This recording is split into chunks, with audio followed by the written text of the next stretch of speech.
नमस्कार दोस्तों, आज हम बात करेंगे बॉडी डिस्मॉर्फिक डिसऑर्डर के बारे में। यह डिसऑर्डर एक ओसीडी डिसऑर्डर का ही टाइप है, ओसीडी डिसऑर्डर में ही आता है। इसमें क्या होता है, पेशेंट को अपनी बॉडी से रिलेटेड ऑब्सेशन होने लग जाते हैं। उसे लगने लग जाता है कि उसका बॉडी पार्ट्स कोई गंदा लग रहा है। वो होता नहीं है, दूसरे उसको इतना ज़्यादा नोटिस भी नहीं करते हैं, लेकिन उसको लगता है कि दूसरे उसको नोटिस कर रहे हैं। उसका नाक, फॉर एग्जाम्पल, उसको लगता है कि उसका नाक बहुत ज़्यादा छोटा है, या उसकी आँखें बहुत ज़्यादा छोटी है, या फिर उसके चेहरे पर इतने दाग हो रखे हैं, मुहासे हो रखे हैं जो दूसरे बहुत ज़्यादा नोटिस कर रहे हैं, वो बहुत ज़्यादा अगली लग रहा है, तो वो सोशल होना बंद कर देता है। वो इतने थॉट्स आते हैं उसके दिमाग में, वो कोशिश करता है कि वो थॉट्स ना आए, लेकिन वो थॉट्स उसके दिमाग में बार बार आते रहते हैं। इसको बोलते हैं ऑब्सेशन। फिर वो क्या करता है कि उससे निपटने के लिए बार बार अपने आप को मिरर में देखता रहता है, स्किन पिकिंग करता रहता है। वो अपने चेहरे पर कि कुछ चुभाने भी लग जाता है, और उसके दिमाग में थॉट्स आने लग जाते हैं क्यों ना मैं सर्जरी करवा लूँ, या फिर वो होपलेस फील करने लग जाता है। कंपल्सन मीन्स कि वो बार बार अपने आप को मिरर में देखता रहता है, स्किन पिकिंग करता रहता है, स्किन पे कुछ चुभाने की सोचता है, उसको चुभाता भी रहता है। यहाँ तक कि कुछ लोग देखे जाते नहीं कि अपनी आईब्रो के बाल भी उखाड़ देते हैं अगर उनको लगता है कि ये ठीक नहीं है। आपने माइकल जैक्सन का नाम तो सुना होगा, उनको भी बॉडी डिस्मॉर्फिक डिसऑर्डर था।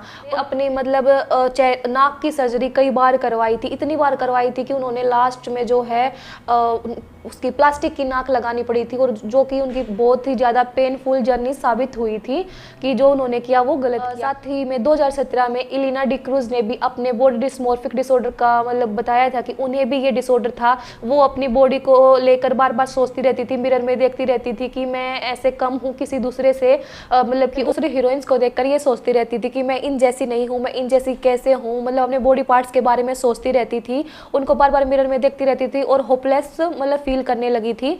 तो उन्होंने अपने डिसऑर्डर के बारे में बताया कि मेरे को ऐसे ऐसे परेशानी हुई थी। सर्जरी करवाने के थॉट्स भी उनके दिमाग में आते थे, बहुत सारे ऐसे थॉट्स आते रहते हैं जिनको ये डिसऑर्डर होता है। वो रोकने की कोशिश करते हैं लेकिन वो रुकते नहीं हैं। तो इसको बोलते हैं बॉडी डिस्मॉर्फिक डिसऑर्डर। ये डिसऑर्डर जिस व्यक्ति को होता है वो बार बार यही सोचता रहता है कि मैं कैसे ठीक होऊंगा, कैसे घंटों तक मिरर के सामने खड़े रहेंगे। एक तो नॉर्मल इंसान होता है कि वो थोड़ी देर मिरर के सामने खड़ा होता है और अपने आप को देखता है, थोड़ी टेंशन हो जाती है, लेकिन वो बाद में रिलीफ महसूस करने लग जाता है। वो थॉट उसके दिमाग में नहीं आते। लेकिन जिसको ये डिसऑर्डर होता है वो थॉट्स उसको बार बार परेशान करते रहेंगे। वो मिरर के सामने से जाएगा, फिर उसके दिमाग में थॉट्स आएंगे कि नहीं, अभी मैं दोबारा देख लेता हूँ, मैं अभी ठीक नहीं हुआ हूँ। ये लोग जो है बार बार कॉस्मेटिक सर्जन को ढूंढते रहते हैं, गूगल सर्च करते रहते हैं, उनके अपॉइंटमेंट लेते रहते हैं, उनके पास जाते हैं और बोलते हैं कि हमें ठीक होना है, हमें सर्जरी करवानी है। वो सर्जरी करवा भी लेते हैं, लेकिन फिर भी उन्हें लगता है कि कुछ दिनों तक तो उन्हें ये लगता है कि ठीक है, मैं थोड़ा ठीक हो गया हूँ, लेकिन फिर वही थॉट्स उनके दिमाग में वापस आते हैं। उन्हें लगता है कि नहीं, मैं अभी ठीक नहीं हुआ हूँ, मुझे और सर्जरी करवाने की ज़रूरत है। ऐसा वो बार बार करते हैं। वो 2-4 सर्जरी करवा लेते हैं, फिर उनकी जो हालत है पहले से बहुत ख़राब हो जाती है। तो कई बार ये क्वेश्चन होता है कि बॉडी डिस्मॉर्फिक डिसऑर्डर में बोला जाता है कि कॉस्मेटिक सर्जरी करवानी चाहिए या नहीं करवानी चाहिए। तो कॉस्मेटिक सर्जरी नहीं करवानी चाहिए। अगर आप ऐसा करवाते हो तो आपकी जो स्थिति है वो और भी ज़्यादा खराब हो जाती है। Sign of body dysmorphic disorder. दिखने में तो एक नॉर्मल सा दोष होता है किसी के शरीर में। मान लो किसी की नोज छोटी है, लेकिन वो उसी के विचारों में, उसी थॉट्स में घुमा रहता है, लेकिन वो दूसरों को वो इतना नोटिस नहीं होता। वो बार बार उसी थॉट से परेशान होता रहता है। स्ट्रॉन्ग ट्रस्ट कर लेना कि नहीं, हमारे बॉडी पार्ट्स में कोई दिक्कत है जो हमें दूसरों से अलग दिखाता है, अगली दिखाता है, हम बदसूरत हैं, उसको ट्रीट करने की कोशिश करते रहना अपने आप से ही। इसमें इंसान अपने आप ही थॉट्स बनाने, इमेजिनेशन करने लग जाता है कि दूसरे तो मेरे बारे में ही सोच रहे हैं, दूसरे उसके बारे में नहीं सोच रहे होते। उसको लगता है कि भाई ये तो मेरे बारे में ही सोच रहे हैं, मेरा ही मजाक उड़ा रहे हैं। ये इसको लगता है कि ये उसी पॉइंट के बारे में सोच रहे हैं कि मैं बदसूरत लग रहा हूँ, देखो ये कैसे बदसूरत लग रहा है। उसको अगर कोई दूसरा हंसता हुआ दिख जाता तो उसको लगता है ये मेरी ही बात हो रही है, मेरे बारे में ही बात कर रहे हैं, मुझे ही बोल रहे हैं कि ये बदसूरत लग रहा है। अपने उस डिफेक्ट के बारे में सोचना, घंटों तक शीशे के सामने खड़ा रहना, उसकी सर्जरी करवाने के बारे में सोचना भी इसके साइन होते हैं। इसमें पेशेंट स्टाइलिस्ट कपड़ों के साथ, मेकअप के साथ अपने उस बॉडी पार्ट्स को छुपाने की, अपनी उस अगलीनेस को छुपाने की कोशिश करता है जो कि रियल नहीं होता, जो उसको लगता बढ़ता है। में पेशेंट लगातार दूसरों के साथ अपने रंग रूप की तुलना करता रहता है। वो बिल्कुल ठीक है लेकिन वो फिर भी सोचेगा कि नहीं यार ये ज़्यादा सुंदर है और इसके सामने तो मैं बिल्कुल बदसूरत हूँ। उसके बॉडी पार्ट्स बिल्कुल ठीक है, कोई मतलब उसका रंग भी ठीक है, उसे कोई ऐसी दिक्कत है ही नहीं, लेकिन उसको लगता है कि नहीं मैं तो बदसूरत लग रहा हूँ, मैं तो अगली लग रहा हूँ, ये सब मेरे को नोटिस कर रहे हैं। ऐसे पेशेंट बार बार पूछते रहते हैं दूसरों से अच्छा लग रहा हूँ या नहीं लग रहा, मेरा बॉडी पार्ट्स ठीक तो है। पेशेंट को वो थॉट परेशान करते रहते हैं। बॉडी डिस्मॉर्फिक डिसऑर्डर के क्या कॉजेज हो सकते हैं?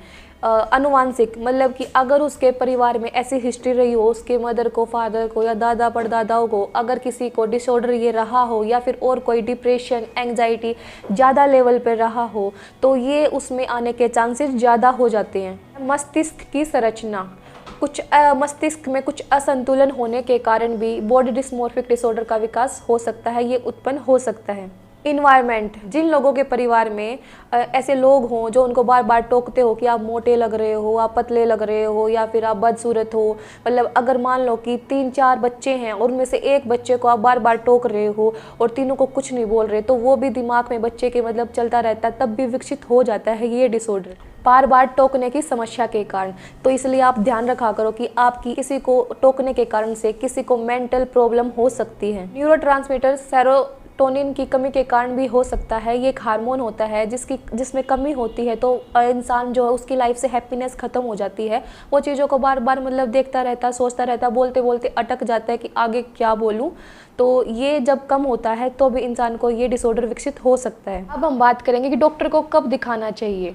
तो डॉक्टर को आपको तब दिखाना चाहिए जब आपको लगे कि आपकी उपस्थिति के कारण आपको शर्मिंदगी महसूस हो रही है, आप बिल्कुल लो फील कर रहे हो, आपने मतलब सोशली होना बंद कर दिया है, अपने आप को एक रूम में बंद कर लिया है। पहले तो बहुत ज़्यादा मिरर देखते थे, अब तो देख ही नहीं रहे हो, आपको अपनी शक्ल देखने में भी मतलब डर लगने लगा है, यहाँ तक कि आपको सुसाइड के थॉट्स आ रहे हैं। तो आपको समझ जाना चाहिए कि आपको एक साइकोलॉजिस्ट और एक साइकेट्रिस्ट की ज़रूरत है। बॉडी डिस्मॉर्फिक डिसऑर्डर का ट्रीटमेंट सीबीटी के माध्यम से व्यक्ति की स्वयं के प्रति जो भावना होती है उसको बदलने में, उसके नेगेटिव विचारों को बदलने में मदद की जाती है और ये परिवार वालों को भी मतलब समझाने की कोशिश की जाती है ताकि वो उसके साथ वैसा ही बिहेव करें। कोग्निटिव थेरेपी में उसके नेगेटिव थॉट्स को बदलकर उसके में पॉजिटिव थॉट्स मतलब इम्प्रूव करने की कोशिश की जाती है। विशेषज्ञों का मानना है कि कुछ दवाइयाँ भी इस डिसऑर्डर में मदद कर सकती हैं कि ये जो थॉट्स आ रहे हैं बार बार ये ना आए। तो कुछ दवाइयाँ भी इसमें एंग्जाइटी लेवल को कम करने के लिए, स्ट्रेस को कम करने के लिए यूज़ की जाती हैं। धन्यवाद।